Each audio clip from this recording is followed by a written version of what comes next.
Hi! In front of me is WIKO Y60 and today I would like to show you how you can change keyboard's theme on this device. First of all, go into settings and scroll all the way down. Now you need to tap on System, Languages and Input, Virtual Keyboard and your currently used keyboard, in my case Gboard. Then go into Theme and click Show More to see all available options.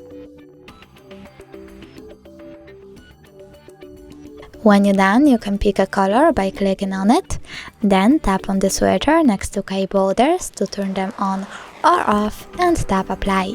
You can do the same by clicking on one of these images.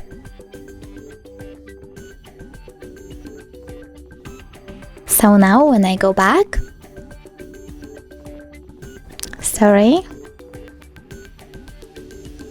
I can see the theme of my keyboard has changed.